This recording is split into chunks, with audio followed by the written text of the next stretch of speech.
This is the Roots and All podcast, and I'm your host, Sarah Wilson. Join me as I talk about all aspects of gardening with some of the top horticulturists from around the world. Hello and welcome to Roots and All. This week's guest is Martyn Richards, who's the Home and Garden Manager for Agriton UK. They're part of a large European group of companies who manufacture products to help commercial and domestic users deal with the soil, crop, animal waste cycle. Martyn contacted me to see if I'd be interested in speaking to him about their Bokashi composting system, and I thought, yes, I would, because I don't really understand the process. So my first question to Martyn was, just what is Bokashi? So Bokashi itself is the fermentation of organic matter. So it's actually Japanese. The process itself is using a system called anaerobic decomposition. So when you compost, normally you use air to be able to break down the organic matter. This is a fermentation process. It's probably the best way to describe it is if you took a cabbage and you then pickled it. That's what that process is. It's retaining those nutrients, but also increasing the organic matter. So Bokashi compost itself is not actually a compost. And I think sometimes people don't realize that actually the process itself is a fermentation process. So if you put a chicken carcass using food waste into this process, you will get a chicken carcass the other side. So it's not like a composting system where you would get soil out the other side. This is more about a fertilizer than it is about compost itself. Interesting. Obviously, it's a different product. Is it better than traditional compost, or is it equally good but in a different way? So I need to break it down a little bit more in respects to traditional composting. So the answer isn't a straight yes or no. It depends what you're going to do with it. So the Bokashi compost itself, we have different variations in it. So first you can do food waste. So you can take the food waste and put it back into your garden. You can take green waste, so very similar to using a composting system. So you can take all your vegetable leftovers, your grass clippings, etc., and be able to put that process through with Bokashi. You can do farmyard manure. So we have quite a big business with farmers to retain the nutrients and retain the nitrogen in farmyard manure. And a very controversial subject, dog poo. So a lot of people ask, what can you do with dog poo? You can actually Bokashi this process as well. And the reason why it's important to bear this in mind, whatever you're doing, as long as it's organic matter, you have the ability to then transfer that into something that can be nutrient rich for the soil. If you think about the garden itself, a lot of people now are talking about natural gardening and no-till. And when I talk to customers about the difference between it, I see natural gardening as a good way of using Bokashi. So you're encouraging the soil to rejuvenate and kind of make itself fresher and a lot more healthy. And no-till, which is a really big buzzword at the moment, is you have to bring in the soil, the compost into the land. So if I was going to kind of say, is it better than traditional composting? I feel that Bokashi is a way of regenerating, especially when we talk about composting generally. It's really important to think about, what do I want out of the system? Do I want to build from the basics, which will take a bit more time, or do I just want to quick instant fix and then bring something into the garden so I can just use it straight away? So I'm guessing it's more tricky to make, or it takes longer, does it, than traditional compost? So the process itself is actually quicker than standard composting. So if we take food waste for a starting point, food waste you'll put into an anaerobic system using the Bokashi bin. So there's two ways of doing that. Either you can buy a system. So we sell Agriton Bokashi buckets, which means you buy a ready-made system. You do need a thing called Bokashi bran. So Bokashi bran itself is the way that we then ferment that food waste. And it's a layering system. So you put a bit of food waste in, and then a bit of bran, literally a handful of bran on top, and you then put everything into that process. The great thing about the food waste is you can put everything in. So normally people will be very wary about bones or carcasses, chicken carcasses, or meat, or dairy, etc. The microorganisms that we use, which are effective microorganisms, will break down any of that organic matter, which means that you can then put anything into it. So the way that I look at it is, if you take your Sunday roast and you're cutting up all your vegetable peels, you can put those in to begin with. And then when you finish your roasting, only the scraps that are left, you can then put into the food waste. But the great thing about Bokashi is that it's not just food waste. And I think, we spend a lot of time talking about food waste, but actually Bokashi itself can be used in the garden as well. So instead of standard composting where you're putting air, water, heat, and your own time into it, you can do that same system with your green waste. It's slightly different. So you don't need to use a bucket. You just need to use a sheet to go over the top. And you're going to use the same kind of layering system, but it's using a standard composting system with carbon and nitrogen ratio. So normally with composting, you're looking at a sort of 30 to 1, so 30 carbon to 1 nitrogen ratio. If anyone is interested, on the Agriton website, there is a compost calculator, which is super useful. So if you've got loads of different variations of stuff that you want to put into your green waste, it will work out a ratio for you. And then you use a product called Actifern, which is our effective microorganisms, and a gear, which is seashell grit. Again, it's a lasagna kind of system. So you're layering it up and then you then cover it up. So the food waste normally take 2 weeks to be ready to be used in the soil. The green waste, you're looking at between 8 and 12 weeks, depending on how small you make those bits. So both those processes in respects to a normal composting system is a lot quicker. Am I right in thinking it needs to get up to a particular temperature then in order to work?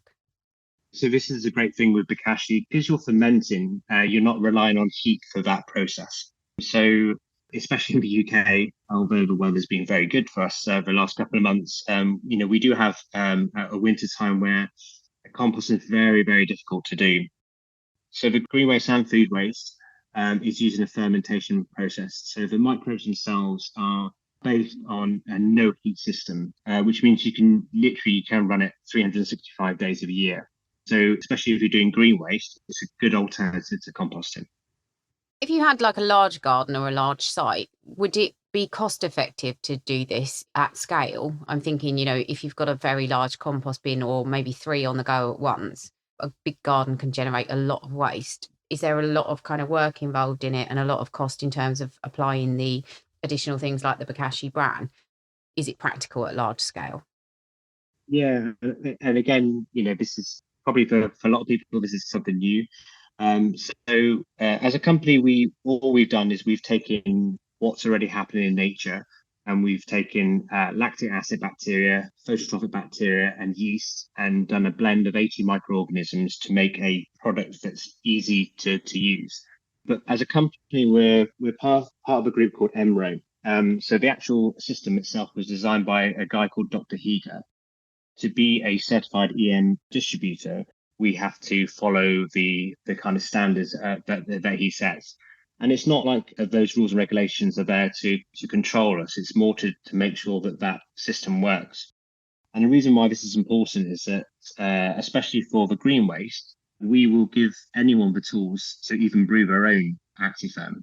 So if you take the process of the actual product itself, EM1, which is our kind of our mother product, we sell that as a dormant product. So if you wanted to make Actifern, which is the product we were talking about with the green waste, a customer can take the EM1, take sugarcane molasses and brew it just like you would brew beer with a heater, and it can work out at as little as 10p a litre. The thing is that some customers want a pre-made system, so that's why we created a product called Actifern. So the Actifern is off-the-shelf product, but to put it into context, to do a ton's worth of Bokashi in green waste, you're looking at 2 litres, which is roughly about £10. But that product is a nutrient-rich product. So I think, especially if you are looking at a large scale, you need to think about what you want out of it. The big thing with composting is people are sometimes very hung up on, I've got 100 tons, I want to make it as small as possible. And the problem is with using aeration as a system is you lose the nutrients, you lose the value, the energy in that product. So Bokashi as a system, if you take 100 tons, you're actually going to get about 90 tons back. When you lift the sheet off on the green waste, it still looks like everything you've put in. But we call it that pre-digested food for the soil. So especially with the droughts that we've had recently in the UK, the problem is the soil that we have at the moment is not being able to take up the nutrients and take up the carbon that's available. And the great thing with using the Bokashi system is you keep that carbon in the soil, and it doesn't then go as CO2 or greenhouse gases into the air. I think the key thing is that you need to kind of think about what you want from your output. If you've got lots of organic matter that you just want to make smaller, then yeah, there's definitely a place for aerobic systems. But if you want to think about it as a value for money in respect to nutrients and not having to bring other things into your garden, then it's definitely a cheap alternative. So the end product is, as you say, not much reduced in mass. Did you say it kind of resembles a little bit what you've put in? Yeah. And we do get a lot of customers who will talk to us and go, well, actually, I don't think it's worked. I don't think it doesn't look like soil.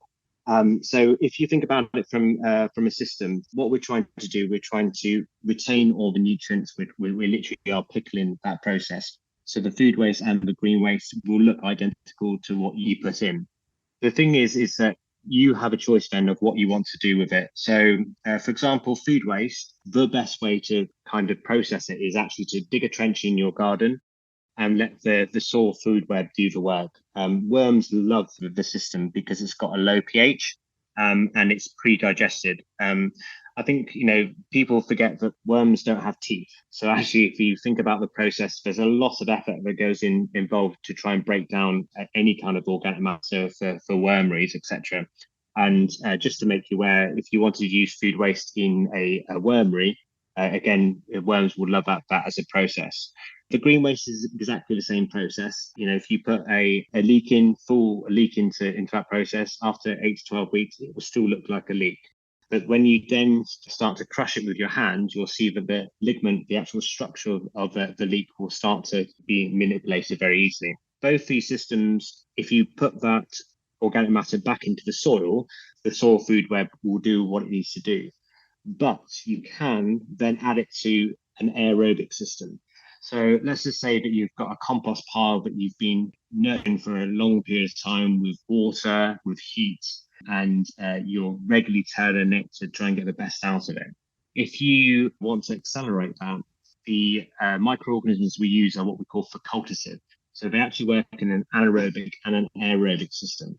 So if you want to then accelerate that process, you could actually put that food waste or that green waste into your aerobic system and accelerate that process. Now, the only thing I would say to anyone that's going to do that is you're decreasing what the value of that Bokashi is. So actually, if you think about it as a process, the reason why you want to do it is to keep that organic matter. But if you have an issue with a large amount that you're trying to process, you could put it into an aerobic system to decrease the amount of physical organic matter you have. So I'm guessing when you've got your end product, although it looks like food that went in, it's not going to be attractive to things like rats or foxes, for example. The things with animals will always have a sniff around. We recommend 12 inches deep when it comes to digging a trench. I mean, I can only go on personal experience and obviously customer feedback that we've had. As long as it's below that sort of 12 inches, then animals won't be interested. The key thing to take away from Bokashi as a process, pH is quite an important part of composting. So actually the process, because it uses lactic acid bacteria, is around a 3.5, 3.8 area, i.e. if you were an animal and you did taste it, it wouldn't be very nice to taste. But actually, as a product, it's really good for the soil food web because it's a very easily pre-digest product. Normal composting, you're looking at sort of a pH of 8.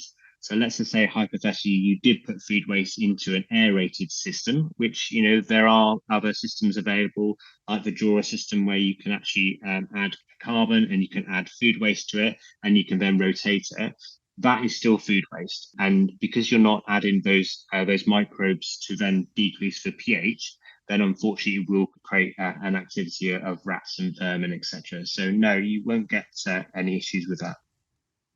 So you mentioned no-till, also known as no-dig, and that does require a big input in terms of organic material, but it's usually laid on top of the soil. So you could presumably put your layer of Bokashi on and then maybe top dress that with something like wood chip. If you were to do that, what happens when it goes into the soil in terms of soil enrichment or feeding micro and macro organisms that are already in the soil? We get a lot of market gardeners coming to us because of the microorganism and live in the soil. And I was actually talking to a market gardener in North Wales this week. He said to me that he had some compost coming in and he wanted to make it living. Now, in respects to what I would personally do in that scenario, I would still, the composting still has a value because, the thing is with ground, there are a lot of differences in parts of the UK in respects to kind of nutritional value, especially for this example, this was pasture land. It'd been used within an inch of its life in respects to soil health. So they wanted to build that infrastructure back with microorganisms. So what we recommended for them was actually to be used for grass they already have and do a cut and drop system. So instead of just putting the cardboard down and then the compost on top, what we've recommended that they do is that they cut the grass down, they put active ferment in gear to make a Bokashi process, cover it with a piece of plastic, and then when they're ready to start planting, they would then lift that cardboard up, put the cardboard on top, then put the compost on top, and then that gives the ground the opportunity to have some nutrient-rich, dense material underneath for the soil food web, which then can incorporate with the compost. I think composting that's available at the moment, and there are some local-based compost providers who are really looking at the sort of living soil and kind of expanding more into that to get good yield and good quality out of your vegetables, etc. You do need to have that micro kind of activity. And one of the things that people say to me when they use effective microorganisms in Bokashi, etc., is that a carrot tastes more like a carrot. And I laugh when people say that to me because I'm so used to it because I do it on a yearly basis. But I can see what they're saying. If you go to a supermarket and you taste a carrot, yes, it looks like a carrot. There is some taste to the carrot. And obviously, if you buy an organic carrot, you will get some more taste. But if you grow something yourself, that taste is nothing more to do than the microorganisms actually giving the nutrients to that plant. And that's really important when it comes to no-till, that they have the opportunity to be able to do that. And do you notice that plants are healthier when they're grown with it then as well? Yeah, the problem that we have with the kind of the standard gardening that we're used to is that we have an issue and then we deal with it. We don't really think about it as a proactive system, and nature's always worked on its own system. I mean, I use an example of a wooded environment. You don't see composting happen in the wooded environment. So when the leaves shed their leaves, they create a small amount of surface area, but they actually create a very small anaerobic system in that process. But what they're doing is over time with nature, the trees and the biodiversity has learned to kind of work as one. When we take a garden environment, unfortunately, we're expecting yields all year round. We don't think about how that soil is going to rejuvenate itself. And one of the big things, you look at allotments and they're pristine and beautiful soil, but they have no structure to it. They don't keep water in, they don't keep the nutrients in. And the poor microbes, or look at it from our point of view, at this time of year when it's getting colder, we want to put more clothes on. Microbes don't need heat, but they do need some comfort. And without anything on the top of it, then you can have issues. Now, if we then take a look at disease and issues with plant health, it's the same as us. If we don't have a balance in our diet, we struggle as well. And when we're looking at soil and growing any plant, if we can get the soil right, so we get the basics right in respect to micro biomes and diversity, it will naturally create its own plant defenses. Now, sometimes, like we do, we need a bit of help in hand. And that's where the Bokashi process is something that we've learned, and we had research to show that actually it can create its own biodiversity, which means that it will then suppress any diseases. So being more proactive than reactive. And you mentioned obviously putting things in like dog waste. Is there anything you can't put in there? Yeah, just to emphasize with dog waste. So dog waste is a very nitrogen rich product. I would personally if you are going to do it, you need to do it as a separate bucket. In respects to kind of what you can't put into it, you can put everything into it, but if it's a highly dense product, so let's just say it was a lamb bone in food waste, that will take a lot of time to break down. So we recommend to kind of cut things up as best you can to sort of 5 centimeters. If you can't do that, then all you need is more time. So more water and more time. So for example, with the green waste, you need a sort of 40 to 60% moisture content. The food waste has its own moisture content in it anyway. And for dog poo, because it's nitrogen orientated, you just need to add more carbon to it. But yeah, you can put anything into this process. And how long would you be looking at on average for it to churn out the finished product? So food waste, you're looking at 2 weeks from you filling the bucket up, leaving it for 2 weeks. We always sell them in 2 buckets, although you can buy 1 bucket. I don't personally see I think they're quite pointless just having 1, because you need to leave 1 for 2 weeks while you're filling the other one up. So that will take 2 weeks to process and then be able to be used. Green waste, you're looking between 8 and 12 weeks to have a product that you can use. And things like dog poo, etc. Yeah, again, the same, sort of 8 to 12 weeks. And also, does it matter kind of what you put in versus what comes out? Will the nutrient value differ depending on what you put into the beginning? Good question. Yes, is the answer. But in respects to the health of the soil, you're keeping up carbon in that process. So to put it into context, I said that composting is a 30-to-1. Bokashi, the sweet spot is 20 carbon to nitrogen ratio. So if you put more carbon into that process, it's not that it won't do the process, but it will have to take more time to be able to break itself down. I think, when you're looking at, again, every garden is going to be different. Every input's going to be different in respects to what you put in. My suggestion would be to jump onto our compost calculator on our website on Agriton Direct, and actually have a little play around and see where you can add and release stuff. We've talked about food waste, we talked about green waste, but you can add all those things together. So you could do a mix of farmyard manure, wormery based soil, food, and green waste, and we call it a Bokashi reactor. I'm going to name Josh Sparks, who is a guy on Instagram. He kind of came up with this concept, and he's actually processing food waste for the whole village in his project in Worsley in North Devon. And he wants to provide soil more than just something that doesn't look like soils, but he can use in his natural gardening. So actually he then just adds literally everything he has on his farm, but he does process slightly different. So it's still a layering system, but he actually then puts a little bit of oxygen, very similar to a Johnson Sioux system. And that does take a little bit longer. That takes about 3 months. But the content, if you want to check him out on Instagram, the content of what he gets out the outside is remarkable. It's very rich in NPK, very rich in diversity. And if you have a look at his Instagram stories, the vegetables he's getting out this year are amazing.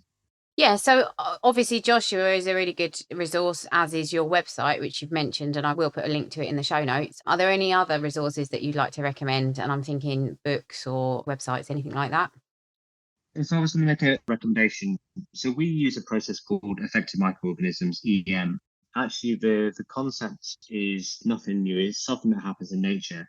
But if you are interested, 2 books I'd highly recommend would be An Earth Saving Revolution, which was written by Dr. Hiko, who designed the concept of EM. And he also has a second part to the books as well. Those books really give us an ability to kind of understand the reasoning behind EM.